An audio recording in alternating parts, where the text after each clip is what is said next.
সূরা আল-আনআম আয়াত নং ১ এর তাফসীর।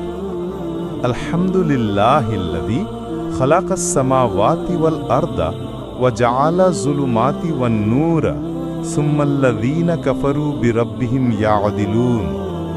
অর্থ, সমস্ত প্রশংসা আল্লাহর, যিনি আকাশমণ্ডল ও পৃথিবী সৃষ্টি করেছেন এবং অন্ধকার ও আলো বানিয়েছেন।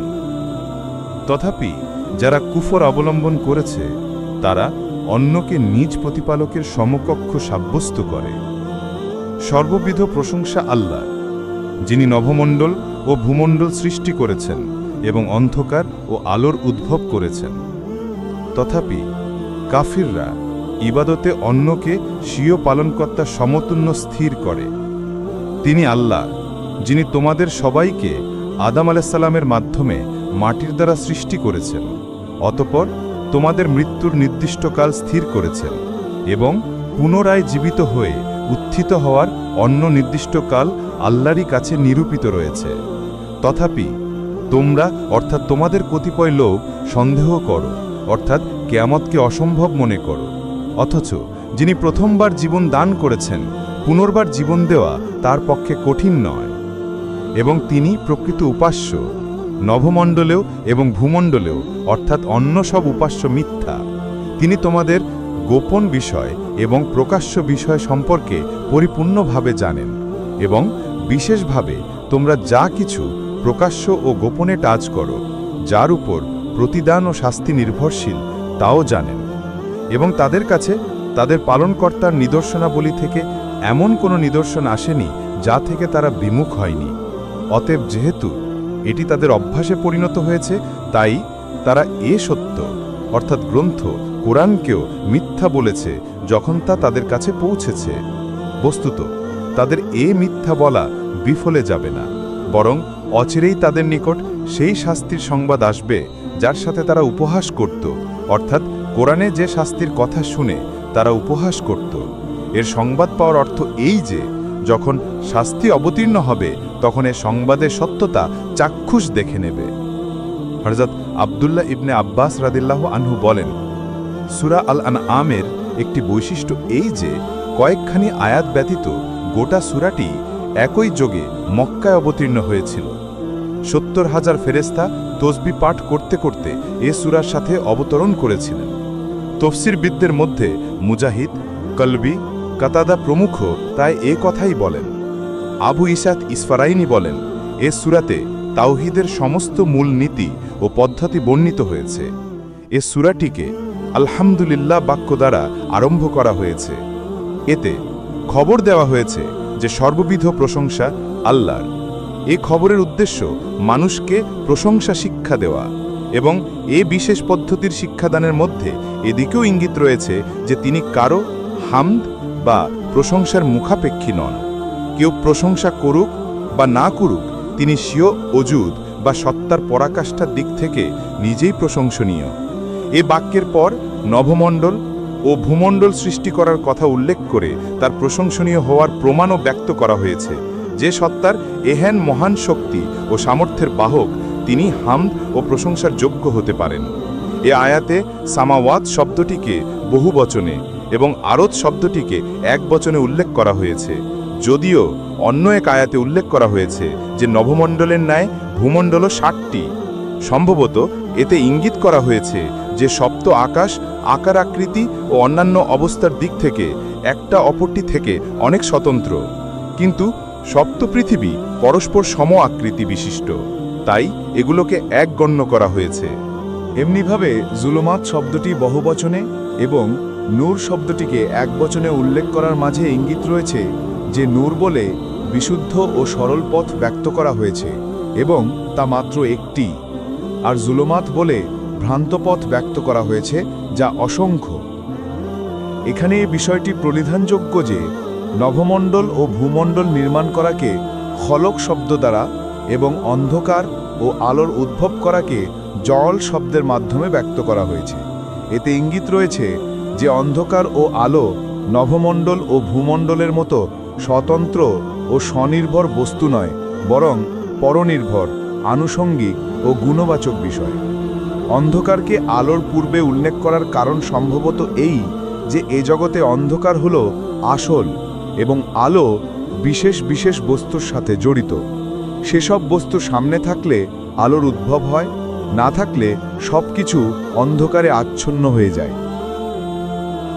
আলোচ্য আয়াতের উদ্দেশ্য একত্ববাদের স্বরূপ ও সুস্পষ্ট প্রমাণ বর্ণনা করে জগতের ওইসব জাতিকে হুঁশিয়ার করা যারা মূলত একত্ববাদে বিশ্বাসী নয়, কিংবা বিশ্বাসী হওয়া সত্ত্বেও একত্ববাদের তাৎপর্যকে পরিত্যাগ করে বসেছে। অগ্নি উপাসকদের মতে জগতের স্রষ্টা দুজন, ইয়াজদান ও আহরামান। তারা ইয়াজদানকে মঙ্গলের স্রষ্টা এবং আহরামানকে অমঙ্গলের স্রষ্টা বলে বিশ্বাস করে। এই দুটিকেই তারা অন্ধকার ও আলো বলে ব্যক্ত করে। ভারতের পৌত্তলিকদের মতে ৩৩ কোটি দেবতা আল্লাহর অংশীদার।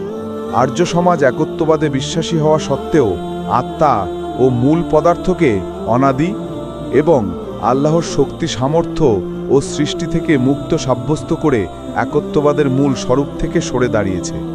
এমনিভাবে খ্রিস্টানরা একত্ববাদে বিশ্বাসী হওয়ার সাথে সাথে হজরত ঈসা আলাইসালাম ও তার মাতাকে আল্লাহ তাআলার অংশীদার সাব্যস্ত করেছে। এরপর একত্ববাদের বিশ্বাসকে টিকিয়ে রাখার জন্য তারা একে তিন এবং তিনে একের অযৌক্তিক মতবাদের আশ্রয় নিয়েছে। আরবের মুশরিকরা তা আল্লাহর বন্টনে চূড়ান্ত বদান্যতার পরিচয় দিয়েছে। প্রতিটি পাহাড়ের প্রতিটি বড় পাথরও তাদের মতে মানবজাতির উপাস্য হতে পারত।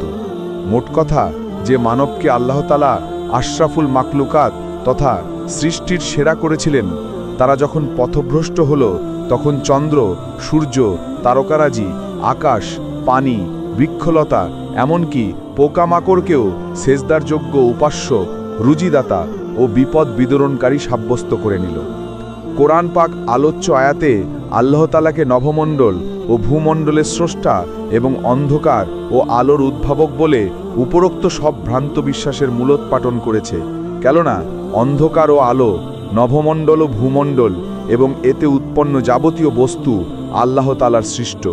অতএব এগুলোকে কেমন করে আল্লাহ তাআলার অংশীদার সাব্যস্ত করা যায়? প্রথম আয়াতে বৃহৎ জগৎ অর্থাৎ সমগ্র বিশ্বের বৃহত্তর বস্তুগুলোকে আল্লাহ তাআলার সৃষ্ট ও মুখাপেক্ষী বলে মানুষকে নির্ভুল একত্ববাদ শিক্ষা দেওয়া হয়েছে। অতঃপর দ্বিতীয় আয়াতে মানুষকে বলা হয়েছে যে তোমার অস্তিত্ব স্বয়ং একটি ক্ষুদ্র জগৎ বিশেষ। যদি এরই সূচনা, পরিণতি ও বাসস্থানের প্রতি লক্ষ্য করা হয়, তবে একত্ববাদ একটা বাস্তব সত্য হয়ে সামনে ফুটে উঠবে। এই আয়াতে বলা হয়েছে, হুয়াল্লাযী খলাকাকুম মিন তিনিন সুম্মা কদা আজালান, অর্থাৎ আল্লাহ তাআলাই সেই সত্তা যিনি তোমাদেরকে মাটি থেকে সৃজন করেছেন। আল্লাহ তাআলা আদমকে এক বিশেষ পরিমাণ মাটি থেকে সৃষ্টি করেছেন। সমগ্র পৃথিবীর অংশ এতে অন্তর্ভুক্ত ছিল। এই কারণেই আদম সন্তানরা বর্ণ, আকার ও চরিত্র ও অভ্যাসে বিভিন্ন। কেউ কৃষ্ণবর্ণে, কেউ শ্বেতবর্ণে, কেউ লাল বর্ণে, কেউ কঠোর, কেউ নম্র, কেউ পবিত্র স্বভাব বিশিষ্ট এবং কেউ অপবিত্র স্বভাবের হয়ে থাকে। এই হচ্ছে মানব সৃষ্টির সূচনা। এরপর পরিণতির দুটি মঞ্জিল উল্লেখ করা হয়েছে। একটি মানবের ব্যক্তিগত পরিণতি, যাকে মৃত্যু বলা হয়। অপরটি সমগ্র মানব গোষ্ঠীর ও তার উপকারের নিয়োজিত সৃষ্ট জগৎ সবার সমষ্টির পরিণতি, যাকে কিয়ামত বলা হয়। মানবের ব্যক্তিগত পরিণতি বোঝাবার জন্য বলা হয়েছে সুম্মা কদা আজালান, অর্থাৎ মানব সৃষ্টির পর আল্লাহ তাআলা তার স্থায়িত্ব ও আয়ুষ্কালের জন্য একটি মেয়াদ নির্ধারণ করে দিয়েছিলেন। এ মেয়াদের শেষ প্রান্তে পৌঁছার নাম মৃত্যু। এ মেয়াদ মানবের জানা না থাকলেও আল্লাহর ফেরেশতারা জানেন, বরং এদিক দিয়ে মানুষও মৃত্যু সম্পর্কে অবগত, কেননা সে সর্বদা সর্বত্র আশেপাশে আদম সন্তানদের মৃত্যুবরণ করতে দেখে। এরপর সমগ্র বিশ্বের পরিণতি অর্থাৎ কিয়ামতের উল্লেখ করে বলা হয়েছে ওয়া আজালুন মুসাম্মান ইনদাহু, অর্থাৎ আরও একটি মেয়াদ নির্দিষ্ট আছে যা একমাত্র আল্লাহ তাআলাই জানেন। এ মেয়াদের পূর্ণ জ্ঞান ফেরেশতাদের নেই এবং মানুষেরও নেই। সার কথা এই যে প্রথম আয়াতে বৃহৎ জগৎ অর্থাৎ গোটা বিশ্বের অবস্থা সম্পর্কে বলা হয়েছে যে তা আল্লাহ তাআলা কর্তৃক সৃষ্ট ও নির্মিত। দ্বিতীয় আয়াতে এমনিভাবে ক্ষুদ্র জগৎ অর্থাৎ মানুষ যে আল্লাহর সৃষ্ট জীব তা বর্ণিত হয়েছে। এরপর মানুষকে শৈথিল্য থেকে জাগ্রত করার জন্য বলা হয়েছে যে প্রত্যেক মানুষের একটি বিশেষ আয়ুষ্কাল রয়েছে, যার পর তার মৃত্যু অবধারিত। প্রতিটি মানুষ এই বিষয়টি সর্বক্ষণ নিজের আশেপাশে প্রত্যক্ষ করে। ওয়া আ জালুন মুসাম্মান ইনদাহু বাক্যে এ নির্দেশ রয়েছে যে মানুষের ব্যক্তিগত মৃত্যুকে যুক্তি ও প্রমাণ হিসেবে দাঁড় করিয়ে সমগ্র বিশ্বের ব্যাপক মৃত্যু অর্থাৎ কিয়ামতকে সপ্রমাণ করা একটা মনস্তাত্ত্বিক ও স্বাভাবিক বিষয়। তাই কিয়ামতের আগমনে কোনো সন্দেহের অবকাশ নেই। এ কারণে আয়াতের শেষ ভাগে উপযুক্ততা প্রকাশার্থে বলা হয়েছে সুম্মা আনতুম তামতারুন, অর্থাৎ এহেন সুস্পষ্ট যুক্তি প্রমাণ সত্ত্বেও তোমরা কিয়ামত সম্পর্কে সন্দেহ পোষণ করো, এটা অনুচিত। তৃতীয় আয়াতে প্রথম দু আয়াতে বর্ণিত বিষয়বস্তুর ফলাফল উল্লেখ করা হয়েছে। তা এই যে আল্লাহ তাআলাই এমন এক সত্তা যিনি নভমণ্ডল ও ভূমণ্ডলে ইবাদত ও আনুগত্যের যোগ্য, এবং তিনি তোমাদের প্রতিটি প্রকাশ্য ও গোপন অবস্থা এবং প্রতিটি উক্তি ও কর্ম সম্পর্কে পুরোপুরি পরিজ্ঞাত। চতুর্থ আয়াতে অমনোযোগী মানুষের হঠকারিতা ও সত্যবিরোধী জেদের কথা উল্লেখ করে বলা হয়েছে ওয়ামা তা'তিহিম মিন আয়াতিন মিন আয়াতি রাব্বিহিম ইল্লা কানু আনহা মুআরিদিন, অর্থাৎ আল্লাহ তাআলার একত্ববাদের সুস্পষ্ট যুক্তি প্রমাণ ও নিদর্শন সত্ত্বেও অবিশ্বাসীরা এই কর্মপন্থা অবলম্বন করে রেখেছে যে আল্লাহর পক্ষ থেকে তাদের হিদায়াতের জন্য যে কোনো নিদর্শন প্রেরণ করা হয় তারা তা থেকে মুখ ফিরিয়ে নেয়, এ সম্পর্কে মোটেই চিন্তাভাবনা করে না। পঞ্চম আয়াতে কতিপয় ঘটনার দিকে ইঙ্গিত করে এ অমনোযোগিতার আরও বিবরণ দেওয়া হয়েছে, অর্থাৎ সত্য যখন তাদের সামনে প্রতিভাত হল তখন তারা সত্যকে মিথ্যা প্রতিপন্ন করল। এখানে সত্যের অর্থ কোরআন হতে পারে এবং নবী করিম সাল্লাল্লাহু আলাইহি ওয়াসাল্লামের পবিত্র ব্যক্তিত্বও হতে পারে, কেননা মহানবী সাল্লাল্লাহু আলাইহি ওয়াসাল্লাম আজীবন আরব গোত্রসমূহের মধ্যেই অবস্থান করেন। তার শৈশব থেকে যৌবন এবং যৌবন থেকে বার্ধক্য তাদের সামনে সুস্পষ্ট হয়ে উঠেছে। তারা একথাও পুরোপুরি জানতেন যে মহানবী সাল্লাল্লাহু আলাইহি ওয়াসাল্লাম কোনো মানুষের কাছে এক অক্ষরও শিক্ষা লাভ করেননি, এমনকি তিনি নিজ হাতে নিজের নামও লিখতে পারতেন না। সারা আরবে তিনি উম্মি অর্থাৎ নিরক্ষর উপাধিতে খ্যাত ছিলেন। 40 বছর এভাবেই অতিবাহিত হয়ে যায় যে তিনি কোনোদিন কবিতা বা কাব্যচর্চার দিকে আকৃষ্ট হননি এবং কখনো বিদ্যাচর্চায় ব্রতী হননি।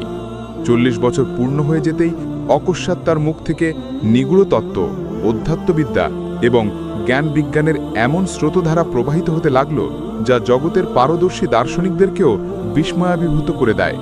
তিনি নিজের আনিত কালামের মোকাবিলা করার জন্য আরবের স্বনামখ্যাত প্রাঞ্জলভাষী কবি, সাহিত্যিক ও অলঙ্কারবিদদের চ্যালেঞ্জ দিলেন। তারা মহানবী সাল্লাল্লাহু আলাইহি ওয়াসাল্লামকে হেয় প্রতিপন্ন করার জন্য স্বীয় জানমাল, মান সম্ভ্রম, সন্তান সন্ততি ও পরিবার পরিজন বিসর্জন দিতে সর্বদা প্রস্তুত থাকত। অথচ এ চ্যালেঞ্জ গ্রহণ করে কোরআনের একটি আয়াতের অনুরূপ বাক্য রচনা করার সাহস তাদের কারও হল না। এভাবে মহানবী সাল্লাল্লাহু আলাইহি ওয়াসাল্লাম এবং কোরআনের অস্তিত্ব ছিল সত্যের এক বিরাট নিদর্শন। এছাড়া মহানবী সাল্লাল্লাহু আলাইহি ওয়াসাল্লামের মাধ্যমে হাজারো মুজিজা ও খোলাখুলি নিদর্শন প্রকাশ পায়, যে কোনো সুস্থ বিবেকসম্পন্ন মানুষ যা অস্বীকার করতে পারত না। তাই আয়াতে বলা হয়েছে ফাকাদ কাযযাবু বিল হাক্কি লাম্মা জাআহুম, আয়াতের শেষে তাদের অস্বীকৃতি ও মিথ্যারোপের অশুভ পরিণতির দিকে ইঙ্গিত করে বলা হয়েছে ফাসাউফা ইয়াতিহিম আমবাউ মা কানু বিহি ইস্তাহজিউন, অর্থাৎ আজ তো এসব অপরিণামদর্শী লোকেরা রাসূলুল্লাহ সাল্লাল্লাহু আলাইহি ওয়াসাল্লামের মুজিজা, তার আনিত হিদায়াত, কিয়ামত ও পরকাল সবকিছু নিয়ে হাস্যোপহাস করছে। কিন্তু সে সময় দূরে নয় যখন এগুলোর স্বরূপ তাদের দৃষ্টিতে প্রতিভাত হবে, কিয়ামত প্রতিষ্ঠিত হবে, ঈমান ও আমলের হিসেব দিতে হবে এবং প্রত্যেক ব্যক্তি নিজ নিজ কৃতকর্মের প্রতিদান ও শাস্তি পাবে। তখন এগুলোকে বিশ্বাস ও স্বীকার করলেও কোনো উপকার হবে না, কেননা সেটা কর্মজগৎ নয়, প্রতিদান দিবস। আল্লাহ তাআলা এখনও চিন্তাভাবনার সুযোগ দিয়েছেন। এই সুযোগের সদ্ব্যবহার করে আল্লাহর নিদর্শনাবলিতে বিশ্বাস স্থাপন করলেই ইহকাল ও পরকালের কল্যাণ সাধিত হবে। বাকি অংশ দেখার জন্য আমাদের চ্যানেলটি সাবস্ক্রাইব করুন এবং পাশের বেল আইকন চাপুন, যাতে পরের এপিসোড প্রকাশ হলে সবার আগে দেখতে পান।